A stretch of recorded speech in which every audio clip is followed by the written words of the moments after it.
ముందుగా మనం 3 కట్టల గోంగూర, 3 కట్టల తోటకూరని కట్ చేసి పెట్టుకున్నాము. ఇందులో ఇసుక ఎక్కువగా ఉంటుందండి. దీన్ని బాగా క్లీన్ చేసుకోవాలి. ఈ తోటకూర ఈ పెరుగు తోటకూర అయితే కాదు కానీ ఇక్కడ హైదరాబాద్లో దొరికే తోటకూరే. దీన్ని 4-5 సార్లు కడిగితే కూడా వాటర్ చూడండి ఎలా ఉన్నాయో.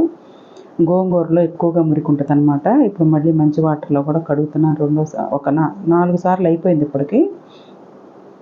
ఇది మళ్ళీ కడుగుతున్నాం అనమాట. ఎందుకంటే గోంగూర బాగా కడుక్కోవాలి, చాలా ఇసుక ఉంటుంది. మిగతా కూరలు ఎలా కడుక్కున్నా ఇది మాత్రం చాలా బాగా కడుక్కోవాలన్నమాట. వెల్కమ్ టు తెలుగు రుచులు. నేను మీ సంయుక్త. ఈరోజు నేను గోంగూర, తోటకూర, మామిడికాయ వేసి పులుసు కూర చేస్తున్నాను. చాలా సూపర్గా ఉంటుంది.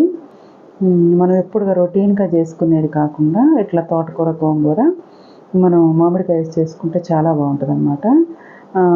మామూలుగా అయితే తోటకూర, గోంగూర 2 కలిపి చేసుకునే పని అయితే మామిడికాయ లేకుండా గోంగూర 5 కట్టలు తీసుకుంటే తోటకూర 2 కట్టలు తీసుకోవాలి.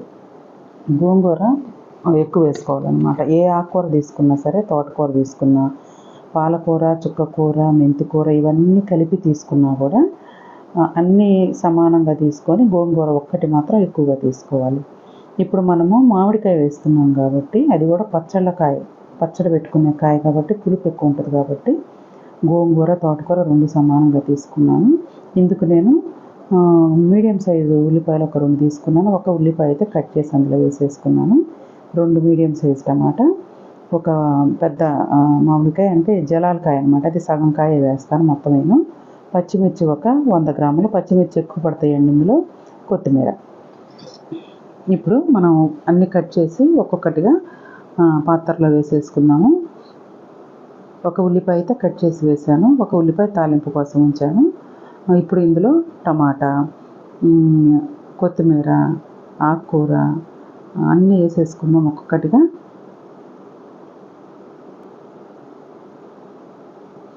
ఒకటిన్నర ఉల్లిపాయలు అయితే కట్ చేసి వేసాను, ఒక అర మాత్రం పక్కన పెట్టాను.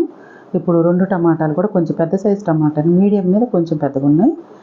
ఈ 2 టమాటాలు వేస్తున్నాను. మామిడికాయ వేసినా కూడా టమాటా వేస్తేనే టేస్ట్ రెట్టింపు అవుతుంది అనమాట. చింతపండు మాత్రం అవసరం లేదు, ఎందుకంటే మనం చింతపండు బదులుగానే మామిడికాయ వాడుతున్నాం కాబట్టి మామిడికాయ ప్లేస్లో ఇంకేం వాడటానికి లేదండి. ఎందుకంటే మామిడికాయ టేస్ట్ మామిడికాయకే ఉంటుంది.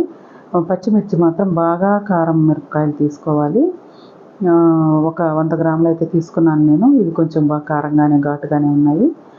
ఆకుకూరకు ఎప్పుడైనా ఘాటుగా ఉండే మిరపకాయలు తీసుకోవాలి, ఎక్కువ తీసుకోవాలన్నమాట. ఇప్పుడు కడిగి ఉంచుకున్న తోటకూర, గోంగూర, నేను తోటకూర 3 కట్టలు, గోంగూర 3 కట్టలు అయితే తీసేసుకున్నాను అనమాట. ఎర్ర గోంగూర ఇది. దీన్ని మేము కొండ గోంగూర అంటాము. కడుక్కునేటప్పుడు మాత్రం చాలా క్లీన్గా కడుక్కోవాలి. ఆకుకూరలు కొంచెం ఉప్పు, కొద్దిగా బేకింగ్ సోడా వేసేసి క్లీన్గా కడుక్కోవాలండి. కూరగాయలు కూడా మనం ఉప్పు నీళ్ళలో 2-3 సార్లు కడుక్కోవాలి. ఇప్పుడు మనం ఉల్లిపాయలు, టమాటాలు, పచ్చిమిరపకాయలు వేసాం కదా, దాంట్లోనే ఆకుకూర మొత్తం వేసేసాము, గోంగూర, తోటకూర. ఇప్పుడు కొత్తిమీర కూడా ఒక కట్ట మొత్తం వేసేసాను. మామిడికాయ సగమే తీసుకుంటున్నాను నేను. అది జలాలకాయ అనమాట, పచ్చడికాయ. అందుకని పులుపు ఎక్కువ ఉంటుంది. పులుపు ఎక్కువతో పాటు టేస్ట్ కూడా ఉంటుంది కాబట్టి నేను సగం మామిడికాయ తీసుకున్నాను. కొంచెం ఒక స్పూన్ పసుపు, ఒక స్పూన్ కారం, పచ్చిమిరపకాయలు ఎక్కువ వేసుకున్నా కూడా కారం కంపల్సరీ వేసుకోవాలి. వేసేసుకొని మనం ఒక పెద్ద గ్లాసు, మనం వాటర్ తాగే గ్లాస్ ఉంటుంది కదా పెద్దది, ఒక పావు లీటర్ గ్లాసు, దాని నిండా నీళ్ళు అయితే పోసేసుకోవాలి. మనకు ఆకుకూర ఉడకాలి కాబట్టి. ఇప్పుడు ఒకసారి మధ్యలో మనం స్టవ్ మీద పెట్టుకున్నది ఒకసారి మధ్యలో చూసుకొని పైనది కింద, కిందకి పైకి మనం గరిటెతో ఉల్లిపాయలు, టమాటాల పైకి ఆకుకూర అడుగు వేసుకోవాలి. ముందుగానే మామిడికాయ వేసేసుకోకూడదు. ముందుగా మామిడికాయ వేసేసుకుంటే ఆకుకూర ఉడకదనమాట. అందుకోసమని నేను వేసేటప్పుడు చూపిస్తాను మీకు. ఇంకొంచెం సేపు ఒక 5 నిమిషాలు ఉడకాలి. ఉడికిన తర్వాత చూద్దాము. ఇదిగోండి, సగం ఆకుకూర, సగం కాదు 30 ఆకుకూర ఉడికిపోయింది. టమాటా ఉడికింది, ఉల్లిపాయ, గోంగూర, తోటకూర అన్నీ ఉడికిపోయినాయి. ఇప్పుడు ఇదిగోండి మామిడికాయలు మనం ఎంత సైజు ముక్కలైనా వేసుకోవచ్చు. ఎందుకంటే ఇది ఉడికిపోతాయి కాబట్టి లోపల మనకేమి ముక్కలు కనపడవు, ఈ ఆకుకూరలు కరిగిపోతాయి. అలాగే 2 వెల్లుల్లిపాయలు, పూర్తిగా తొక్క తీసి వేసుకున్నాను మామిడికాయ ముక్కలతో పాటు. ఇప్పుడు ఇదంతా కలిపేసుకొని మనకి ఇంకా వాటర్ కావాలంటే కొంచెం వాటర్ కానీ లేదా ఉప్పు కానీ వేసుకొని మూత పెట్టేస్తే వాటర్ వచ్చేస్తే, ఉప్పు వేసుకుంటే మనకి వాటర్ వచ్చేస్తుంది అనమాట. మనం వాటర్ పోసుకునే పని ఉండదు.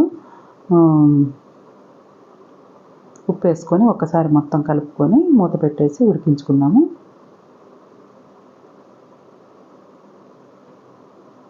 చాలా చాలా టేస్ట్గా చాలా సూపర్గా ఉంటుందండి. గోంగూర వేసాం కదా, మామిడికాయ వేస్తే పుల్లగా ఉంటుందని అనుకోబాకండి. అసలు పులుపు ఉండదు, కానీ మంచి టేస్ట్ వస్తుంది. మామిడికాయ ఎప్పుడైనా మనం అనుకుంటాం కానీ ఒక పప్పులోనే మనకు పులుపు తెలుస్తుంది, కానీ మిగతా ఏ కూరల్లో వేసినా కానీ పులుపు తెలియదు అనమాట. టేస్ట్గా ఉంటుంది అనమాట. ఇప్పుడు మామిడికాయ కూడా సగం ఉడికిపోయింది, చూస్తుంటేనే అర్థమవుతుంది. ఇప్పుడు మళ్ళీ మొత్తం కలిపి పెట్టుకొని మూత పెట్టేసి మళ్ళీ ఉడికిద్దామండి. సగమే ఉడికింది మామిడికాయ, ఇంకొంచెం మామిడికాయ ఉడకాలి. ఆకుకూర మనకి మామిడికాయ వేసే టయానికి 3 వంతులు ఉడికింది. ఇప్పుడు మొత్తం ఈ మట్టి కుండలు అడుగు పడతా ఉంటాయండి, అందుకోసమని మనం కొంచెం వాటర్ అయితే ఉంచుకోవాలి. మట్టి పాత్రలో చేసేటప్పుడు వాటర్ కొంచెం ఎక్కువగానే వేసుకోవాలి, లేకపోతే అడుగంటేస్తుంది. అడుగంటే మట్టి వాసన, మాడిపోయిన వాసన వస్తుంది అనమాట. ఇప్పుడు నేను స్టవ్ ఆఫ్ చేసేసాను. దీన్ని మెత్తగా పప్పు గుత్తితో శుభ్రంగా మెత్తగా మెదుపుకోవాలి. మనకు మామిడికాయ వేసాం కాబట్టి బాగా గుజ్జు దగ్గరగా వస్తుంది, గుజ్జు గుజ్జుగా. ఆకుకూర చాలా బాగుంటుంది అన్నమాట. వాటర్గా అయితే ఉండదు. వాటర్ ఉన్నా కూడా మామిడికాయలో ఉన్న జిగురు వల్ల కూర దగ్గరగానే వస్తుంది. ఇప్పుడు మనం తాలింపు కోసం బాండీ పెట్టుకొని ఆయిల్ వేసుకుందాము. ఆయిల్ అయితే ఈ కూరకు కొంచెం ఎక్కువగానే పట్టిద్ది. 4 ఎండుమిరపకాయలు, తాలింపు దినుసులు, జీలకర్ర, ఆవాలు, మినపప్పు, శనగపప్పు వేసాను. వెల్లుల్లిపాయ 1 పూర్తిగా దంచి వేసుకున్నాను. 2 వెల్లుల్లిపాయలు మనం గోంగూర ఉడికేటప్పుడు వేసేసుకున్నాము. ఇప్పుడు 1 వెల్లుల్లిపాయ కచ్చాపచ్చాగా రోట్లో దంచి వేసేసాను తాలింపులో. వెల్లుల్లిపాయ కొంచెం వేగాలి, పచ్చి పచ్చిగా కాకుండా కొంచెం వేగితే మనకు మంచి ఫ్లేవర్ వస్తుంది. ఇప్పుడు కరివేపాకు, ఒక 4 రెమ్మల కరివేపాకు శుభ్రంగా కడుక్కొని మనం వేసేసుకోవాలి. ఈ కరివేపాకు, వెల్లుల్లి ఇవన్నీ కూడా మంచి ఫ్లేవర్ని ఇస్తాయన్నమాట కూరకి. ఇంగువ అండి, ఇంగువ అయితే వేసుకుంటే చాలా బాగుంటుంది ఈ పులుసు కూరల్లో. ఇష్టం లేకపోతే మనం ఎలాగో వెల్లుల్లి వేసేసుకున్నాం కాబట్టి ప్రాబ్లం లేదు. ఒకవేళ ఇష్టమైతే వేసేసుకోండి. ఈ తాలింపునంతటిని కూడా నేను ఈ ఆకుకూరలు వేసేసాను. చూసారా, మనం దించేటప్పుడు ఆకుకూరలో నీళ్ళు ఉన్నాయి. ఇప్పుడు మనం మెదుపుకున్నాక చూస్తే గట్టిగా ఉంది, దగ్గరగా వస్తుంది అనమాట. మన ఇది ఎందుకు ఇట్లా వస్తుంది ఈ టెక్చర్ అంటే, మనం మామిడికాయ వేసాం కాబట్టి గుజ్జు గుజ్జుగా వస్తుంది అనమాట. మామిడికాయ ఏ కూరలో వేసుకున్నా కానీ వాటర్ పీల్చేస్తుంది, కొంచెం దగ్గరగా వస్తుంది అనమాట. కూర చూడటానికి బాగుంటుంది, టేస్ట్ బాగుంటుంది. ఇప్పుడు ఈ కూరని మనం చపాతీలో తినచ్చు, రైస్లో తినచ్చు. ఇంకా అంతకంటే దోశల్లో కూడా చాలామంది ఉయ్యాల పండుగ ఉంటుంది కదండి, అప్పుడు దోశల్లో కూడా తింటారు ఈ కూరని. అది ఒక సాంప్రదాయంగా. ఎంత బాగుందో చూడండి చూడటానికి. ఈ వీడియో మీకు నచ్చితే లైక్ చేయండి, షేర్ చేయండి, సబ్స్క్రైబ్ చేసుకోండి. తప్పకుండా మీరు ఒకసారి ట్రై చేసి టేస్ట్ చేయండి. మా ఇంట్లో అందరికీ ఈ ఆకుకూర చాలా ఇష్టం, సూపర్గా ఉంటుంది. ఇది పాడవదండి, అస్సలు బూజు పట్టడం కానీ ఏం కాదనమాట. మనం 4 రోజులు డైనింగ్ టేబుల్ మీద పెట్టినా కానీ ఇలాగే ఉంటుంది. ఇంకా రుచి ఎక్కువ అవుతుంది అనమాట. ఆ పులుపు పట్టి ఆకుకూరలో ఉన్న అవన్నీ పులుపు పట్టి బాగుంటుంది. బాయ్ అండి.